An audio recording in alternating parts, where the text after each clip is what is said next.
দেখো, তোমাকে জানিয়ে রাখি যে গতকাল রাত আনুমানিক 1টা থেকে ভারত বাংলার সীমান্ত যে গ্রাম রয়েছে ধর্মনগর মহকুমা মহেশপুর গ্রাম, সেই গ্রামেই মানে ভারত বাংলার সীমান্ততে 97 নং ব্যাটালিয়ন বিএসএফ এর জওয়ান বিপিন কুমার গুলিবিদ্ধ হন।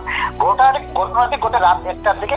সেই সময় আমাদের কাছে খবর আসে যে ধর্মনগর জেলা হাসপাতালে একজন বিএসএফ কর্মী গুলিবিদ্ধ হয়ে এসেছেন। আমরা ধর্মনগর জেলা হাসপাতালে যাই এবং চিকিৎসকের সঙ্গে কথা বলি এবং বিএসএফ এর সাথে কথা বলি, কিন্তু বিএসএফ ওটা বিষয়ে কি কারণে হয়েছে, কিভাবে হয়েছে, কিছুই আমাদেরকে স্পষ্টীকরণ দেয়নি।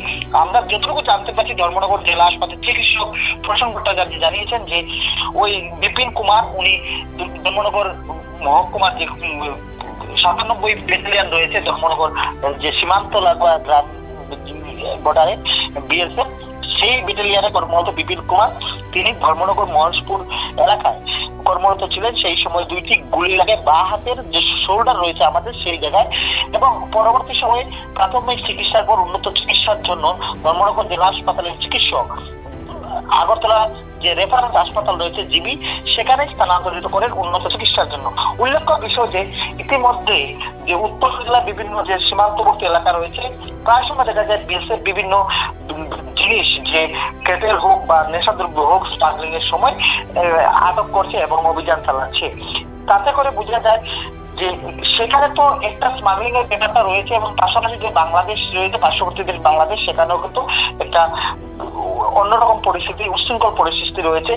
এর মধ্যে এরকম গুলিবিদ্ধ হয় স্বাভাবিকভাবে একটা প্রশ্ন চিহ্ন দেখা যায়। এদিকে বিএসএফ এর তরফ থেকে সেই ঘটনার সুষ্ঠু যে সঠিক যে ব্যাপারটা সেটা স্পষ্টীকরণ দিচ্ছে না। সব মিলিয়ে আমরা ত্রিমুখী যে ধোঁয়াশার মধ্যে রয়েছি। পাশাপাশি যে এলাকা রয়েছে সেই এলাকায় জনসাধারণ রাত 1টা হয়, গভীর রাতে হয়, সবই ঘুমিয়ে পড়েন। আমরা যোগাযোগ করার চেষ্টা করি, কিন্তু কেউ সঠিক কিছু বলতে পারছেন না। বলছেন একটা গুলির শব্দ পেয়েছেন। দাদা, কাউকে কি অ্যারেস্ট করা হয়েছে এখনো পর্যন্ত? না, এই ঘটনায় কাউকে গ্রেপ্তার করা হয়নি। এবং ঘটনা হলো যে গতকাল রাত্রে যখন বিএসএফ জওয়ান ধর্মনগর জেলা হাসপাতালে চিকিৎসক ছিলেন, চিকিৎসাধীন অবস্থায় ছিলেন, সেই সময় কিন্তু বিএসএফ এর তরফ থেকে বা কারোর তরফ থেকে ধর্মনগর থানায়ও জানানো হয়নি বা থানা পুলিশও ধর্মনগর জেলা হাসপাতালে আসেননি।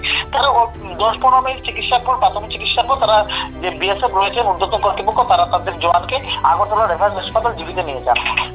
প্রশ্ন কিন্তু থেকে যাচ্ছে যে বিএসএফ জওয়ানদের নিরাপত্তা নিয়ে কিভাবে গুলিবিদ্ধ হলো বিএসএফ জওয়ান, এবং সঠিক তদন্ত কি আদৌ হবে নাকি পুলিশের নীরব ভূমিকা, প্রশ্ন আপামর জনমনে। তো এই ঘটনার বিস্তারিত তোমাকে জানতে চাই। অনেকক্ষণ ধন্যবাদ দাদা, তোমাকে, সঙ্গে থাকো।